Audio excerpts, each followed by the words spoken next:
Mais là, j'ai l'impression que je suis en train d'accoucher, mais d'un projet, ça y est, de le révéler à tout le monde, alors que... Putain, je l'ai gardé tellement en moi pendant longtemps, là. Je vais clamser, moi. Allez, Laurent, tu peux le faire. Ah non, j'ai peur. Oh,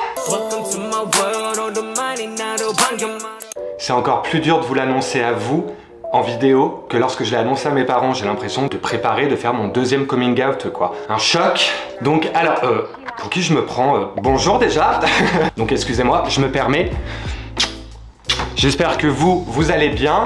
Merci d'avoir cliqué sur cette vidéo et de prendre de votre temps pour la regarder. C'est une vidéo très spéciale pour moi puisqu'elle va signer le début d'un grand changement dans ma vie. Pour vous faire depuis le début, en fait, il y a 4 ans, j'ai été en vacances dans un pays et je suis tombé littéralement amoureux de cet endroit. Voilà, il faut le dire, c'est comme ça et je ne saurais même pas l'expliquer.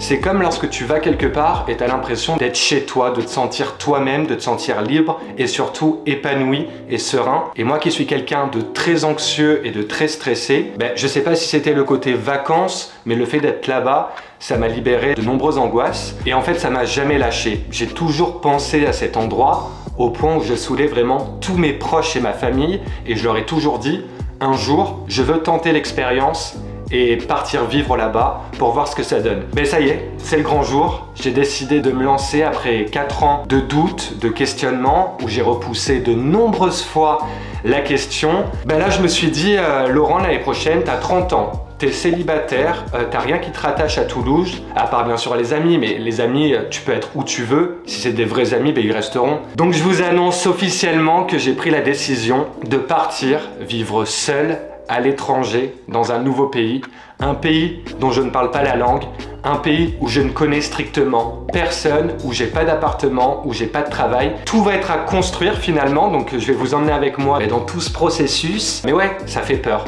Mais encore une fois, pour en avoir parlé avec mes parents, parce que forcément, eux, je leur ai annoncé depuis un petit moment. Et comme ils m'ont dit, fais-le maintenant pour pas que tu aies de regrets plus tard. Au pire, si ça fonctionne, trop bien, tu fais ta vie là-bas ou le nombre d'années que tu souhaites. Et si ça ne fonctionne pas, tu reviens en France, mais au moins, ça, tu l'auras plus dans ta tête. Et je vous avais fait une vidéo où je vous parlais comment réaliser ses rêves, et notamment de ma passion de la radio. Voilà, je vous avais annoncé ma détermination, ma motivation à trouver un travail dans la radio. Et puis en fait, après, je me suis posé, j'ai réfléchi et je me suis dit, mais avant d'essayer de faire le métier de tes rêves, ce qui serait cool, c'est d'être dans le lieu de tes rêves. Parce que pour moi, avoir un métier, c'est bien, où tu t'épanouis, c'est encore mieux. Mais il faut avant tout que l'environnement soit ok et t'aide justement à kiffer ta vie pour donner le max pour ton métier. Donc je repousse juste le fait de faire de la radio, mais pour l'instant, je vais vraiment m'axer sur mon rêve que j'ai depuis 4 ans. Donc je suis fier de vous annoncer que je vais le réaliser. C'est pas quelque chose de facile, il a fallu passer par l'acceptation, par le fait de me dire, bon Laurent, maintenant tu te lances. L'annoncer également à mes proches qui ont très bien réagi et puis ils étaient pas étonnés en fait parce que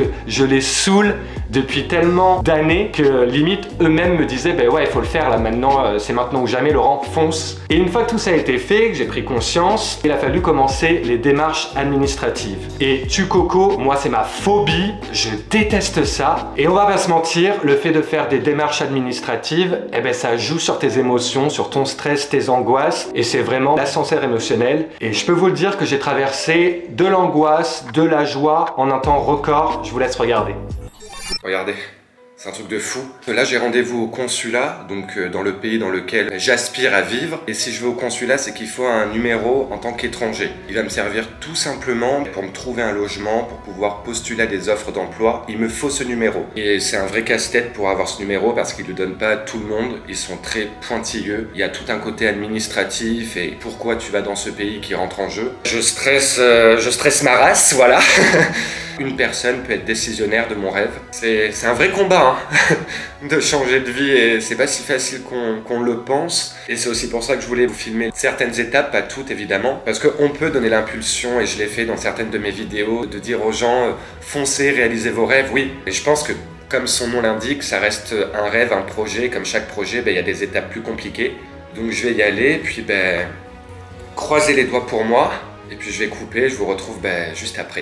Bon, ça y est, je suis sorti du consulat. J'en reviens pas. Je suis trop heureux. Je fais place juste au bonheur et à la joie de vivre. J'ai été accepté, du moins mon dossier a été accepté. Je réalise pas. Je suis trop content, je suis trop fier de moi. Honnêtement, quand je suis sorti du consulat, qui s'est d'ailleurs très rapidement passé, mon rendez-vous s'est fait en 10 minutes à peu près. Et je suis sorti de ce rendez-vous, mais les larmes aux yeux de bonheur. J'ai tout de suite appelé mon meilleur ami Sofiane. Donc bien évidemment, le chemin est encore long, mais c'était primordial de franchir cette étape. Je suis trop content, trop content. Je vais avoir des galères, on va pas se mentir. Donc autant célébrer chaque petite victoire. Et là, c'est ce que je vais faire. Je suis le plus heureux. Et puis une fois les papiers enclenchés, bien sûr, il faut déposer son préavis pour pouvoir à un moment laisser son appartement pour en trouver un nouveau dans le nouveau pays où je serai. Donc c'est chose faite, j'ai déposé mon préavis qui est d'1 mois. Donc je peux vous annoncer officiellement que le 9 septembre, c'est la date où je rends mon appartement toulousain pour partir vivre à l'étranger. Donc ça arrive beaucoup trop vite, j'ai trop peur honnêtement. Mais c'est une bonne chose, et qui dit préavis lancé, dit c'est le moment où il faut s'occuper de son appartement. Parce que le but de cet appartement, c'est de le trier, c'est de le ranger, c'est en quelque sorte d'exploser le cocon que tu t'es créé, moi en l'occurrence depuis 1 an, depuis que je suis arrivé à Toulouse, histoire de faire du tri, parce que je peux pas tout amener avec moi, il faut que je voyage léger. Donc ça a été beaucoup de rangement, de tri, de prise de tête. Je vous laisse regarder, c'était quelque chose.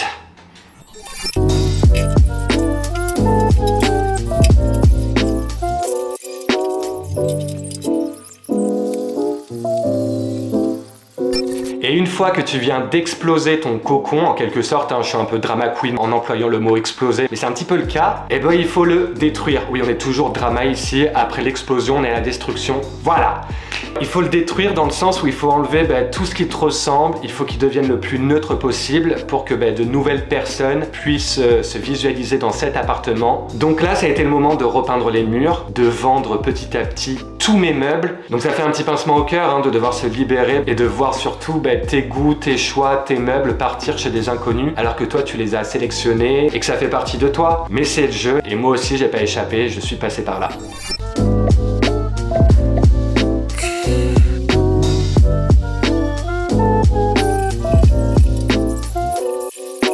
Bon, je suis réveillé depuis un petit moment. J'espère que vous avez mieux dormi que moi parce que j'ai pas dormi du tout en fait.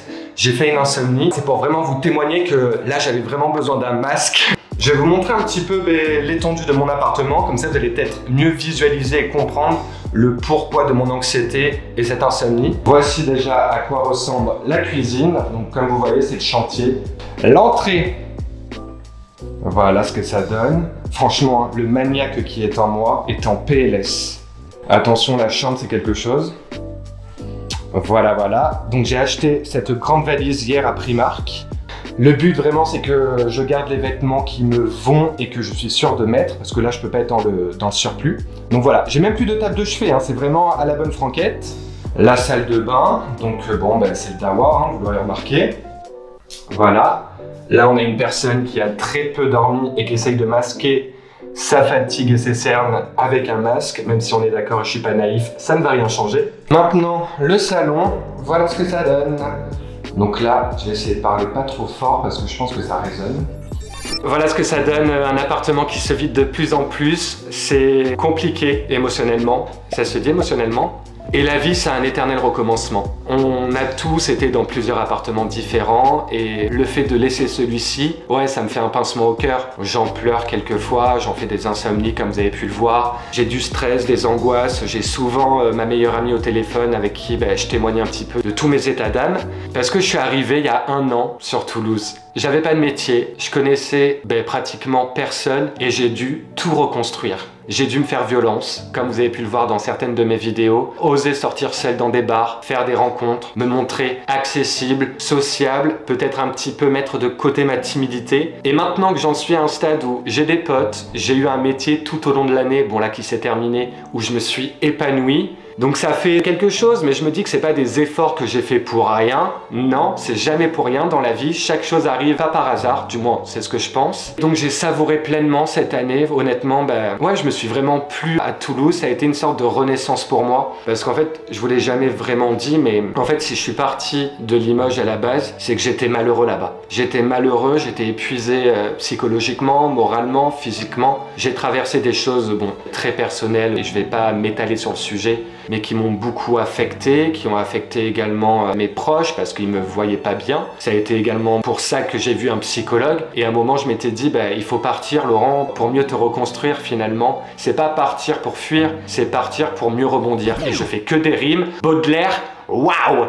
Mais ouais, ça me fait un truc parce que je me dis que même si finalement je serais resté qu'1 an sur Toulouse, et peut-être que je reviendrai, hein, je sais pas, mais c'est 1 an qui m'ont marqué puisqu'ils m'ont vraiment aidé à recoller les petits morceaux brisés qui étaient en moi et je peux dire maintenant que je suis heureux, que je suis épanoui et que je suis prêt surtout à affronter cette nouvelle vie et je pense que c'est ça aussi qui m'a donné l'impulsion et là maintenant à 29 ans d'oser partir à l'étranger après 4 ans de réflexion, c'est que là je suis à un stade de ma vie où je suis bien sous tout rapport. J'ai un cercle amical, j'ai fait un métier qui m'a plu, je me suis découvert une passion avec YouTube, avec vous, qui m'épanouit. Honnêtement, je dors YouTube, je mange YouTube, je me douche YouTube, enfin j'aime trop ça, j'essaie tout le temps d'y penser, de trouver de nouvelles idées, donc ça m'anime beaucoup. Et je pense que c'est le cumul de toutes ces belles choses qui m'ont donné la motivation et ce boost de courage maintenant d'oser partir seul à l'étranger dans un pays où je ne parle pas la langue et essayer de tout reconstruire. Et je pense quand ça va pas, faut se replonger un petit peu dans l'instant présent.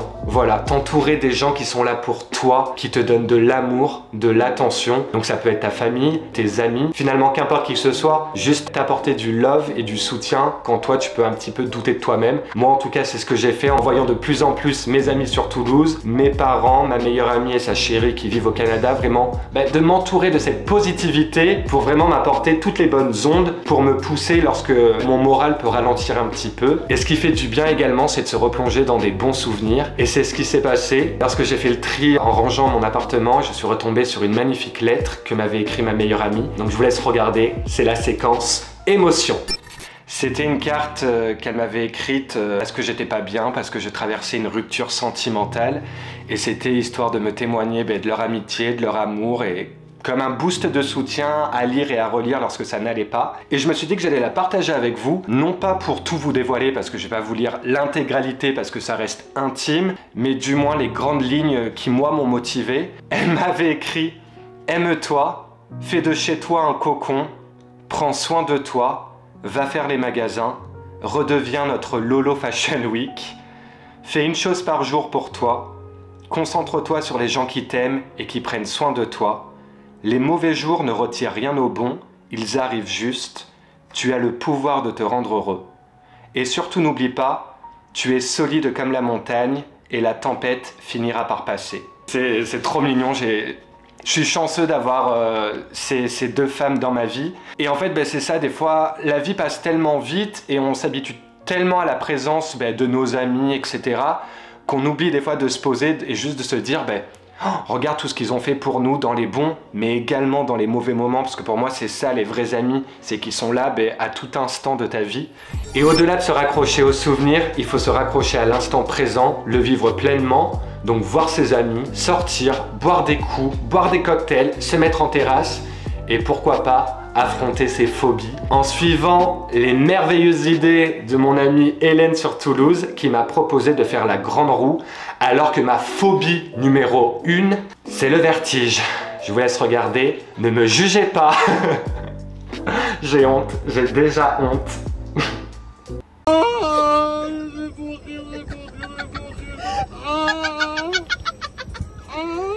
On est tout en haut là.